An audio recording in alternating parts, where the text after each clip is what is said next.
Funding for Schaefer-Ellis is provided by Squarespace, the sponsor of today's video. Alright, I really didn't want to make another video on Pixar right now, considering that's 2 Pixar videos in a row. There's 3, actually. Oh yeah, I forgot about Inside Out 2. Okay, I guess I'll review it. Sorry, Persona 4 Social Link ranking, you'll have to wait until July. Cause I really need to discuss some supreme bullshit that just came out in this recent article about Pixar. I don't really buy into discourse about the downfall of studios, and I especially never feel the need to make a video on that topic like a lot of other people do. Like, no offense, but DreamWorks making a couple bad movies in a row is not the downfall of the studio. That's just another Tuesday for them. The same applies to Pixar. Yeah, obviously they've been really hit or miss for over a decade now. But just because the studio isn't pumping out constant masterpieces anymore, that definitely doesn't mean they're dead. For every Cars 2 or The Good Dinosaur, there's always eventually gonna be a Coco or Soul to balance things out. But with that said, this recent article about the studio that Bloomberg posted contains potentially the grimmest possible news about the studio I could have ever imagined. For so many reasons that I just had to discuss in detail. It starts by talking about what we already know. Pixar is in a bit of a crisis mode. Their recent films have either been flopping in theaters or dumped straight onto Disney+, which has substantially devalued their brand. The studio recently had its largest restructuring ever, comprising of 175 layoffs, which is deeply unfortunate. The studio is essentially banking on Inside Out 2's box office returns to tell them if they even have the ability to make something financially viable anymore. That movie comes out a week after this video's release, so we'll see for sure soon enough. But for right now, we need to turn our attention to the paragraph that got everyone talking, and not for good reasons. Ahem. After Lightyear lost millions of dollars in 2022, and Elemental had Pixar's worst ever opening weekend performance the following year, there was a real and intense period of self-scrutiny and feeling like we messed up in some way, says Pete Docter, the current chief creative officer of Pixar. Executives hosted post-mortems to determine how to revitalize the studio, he recalls. They arrived at mentoring Pixar's upcoming directors to focus less on autobiographical tales. Luca had been inspired by its director's childhood in Italy, Turning Red by its director's relationship with her mother, and Elemental, which did gain some momentum overseas and online, by its director's immigrant family. Pixar would instead develop concepts with clear mass appeal, many of which, in the case of sequels and spin-offs, had already been proven. The studio's movies should be less a pursuit of any director's catharsis, and instead speak to a commonality of experience, Doctor says. I don't think we can ever let ourselves off the hook of making sure that we deliver the best possible and most relatable films.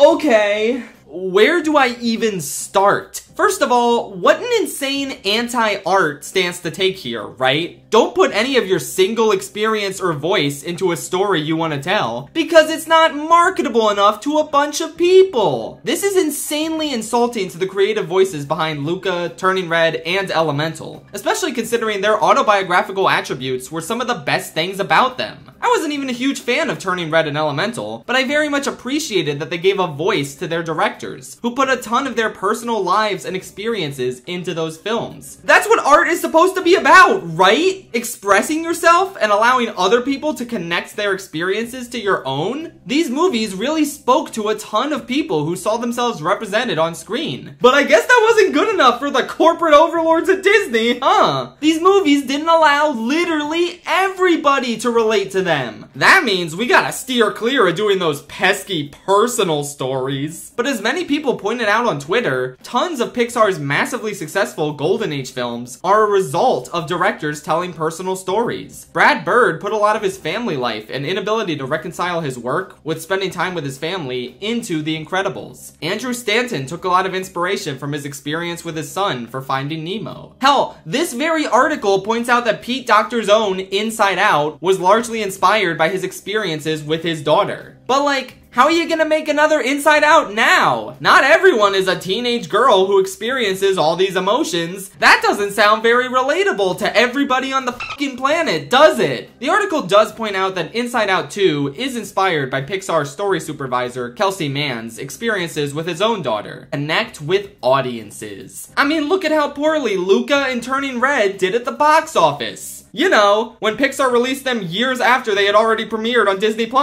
Hey wait, how exactly are these films failures? They were both incredibly popular, with a ton of fans and critical acclaim. Obviously they didn't achieve massive success at the box office because they were released on the fucking streaming service instead. Are you stupid? Meanwhile, Pixar really seemed to lose a lot of esteem from Elemental's piss poor opening. Even though, as the article points out, it actually didn't do terrible when all was said and done. It found its audience and became a modest success in theaters. You wanna know what wasn't a modest success? Or a success in general? Lightyear. And you have the gall to say it and its kind are the problem? Lightyear was the least, and spin-offs are the way to go? Look, obviously Lightyear was a bit of a fluke in the sense that nobody wanted it. Whereas Pixar sequels people were actually excited for, like Finding Dory and Incredibles 2, ended up becoming some of their biggest box office hits. It's a smart financial decision to keep making sequels. And we knew they were gonna do it, but we assumed they'd be complemented with strong original films as well. And this game plan for Pixar's future makes it seem like we're not gonna get those. Instead, we're gonna get bland, inoffensive mush that doesn't strive to say or do anything interesting. Instead, just trying to be as marketable as possible to the highest amount of demographics. When Doctor says they're trying to achieve the most relatable films possible, my mind immediately goes to Illumination movies, like The Secret Life of Pets. That's relatable to a lot of people, right? Everyone has pets.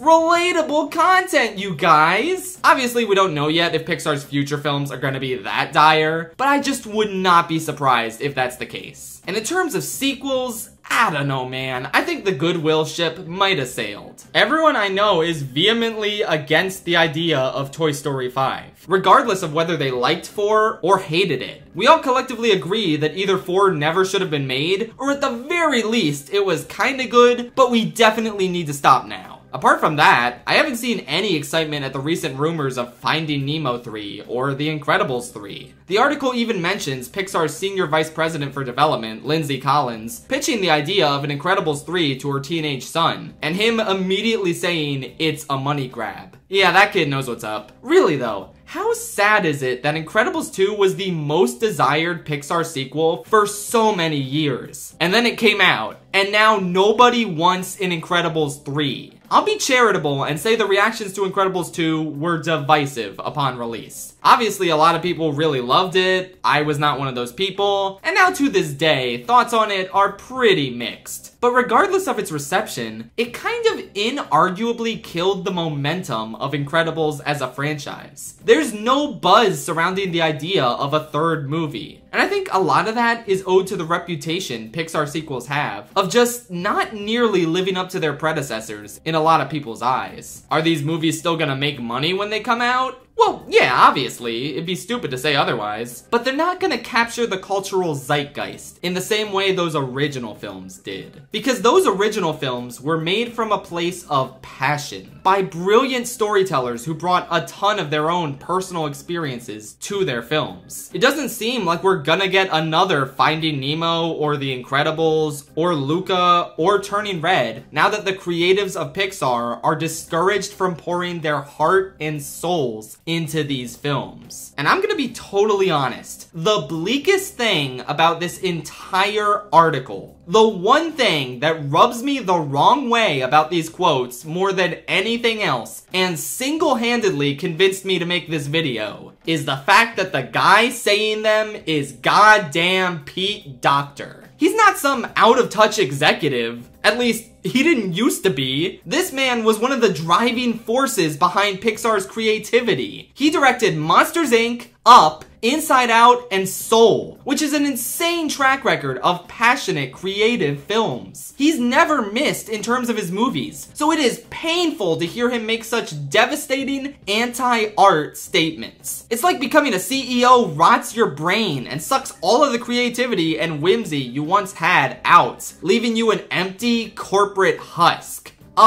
Peter, my good man, I don't know about this movie you pitched me about an old man who takes his house to South America by tying a bunch of balloons to it. That's not relatable at all, my dude. Audiences have never tied a bunch of balloons to their house and taken them on a joyride, and even if they did, why is your protagonist an old man? That's really limiting the potential audiences we can expect to show up at the box office. Like, wow, you made a movie senior citizens and absolutely no one else can relate to. Great. Yeah, sorry, Pete. I'm afraid your movie isn't gonna go forward here at the Disney Corporation. Why don't you come up with something more relatable to all sorts of audiences, buddy? Gotta keep those children happy. I always had a sneaking suspicion that Pixar would never make anything on the level of Monsters, Inc., The Incredibles, Ratatouille, or WALL-E again. But this really seems to be the final nail in the coffin. I obviously didn't mind Pixar making some sequels here and there in order to stay afloat financially. I mean, in my last video, I literally said that's why I'm making Pixar videos now, to fund my Pikmin content. I respect the grind set. But with that said, this video was made 100% because I wanted to say how passionately I miss the old Pixar, and how disappointed I am in the direction this article points to for their future. The financial success of sequels should enable Pixar to allow their creatives to tell a guided lesson you could take from Pixar's recent failures. I firmly believe audiences would have turned up to see Luca and Turning Red in theaters. If strong word of mouth could save Elemental, a movie that was considerably less well received critically, then surely Luca and Turning Red could have been successes if they had only been allowed to come out in theaters. But alas, it seems like everything we've been saying about Pixar for years now has come true. They're not interested in offering stories that will stand the test of time and change the lives of children for generations to come. Their main objective is increasing the profitability of the Disney conglomerate. It may have taken a while for its effects to really set in, but I think it's clear now that being bought by Disney was the worst possible thing that ever could have happened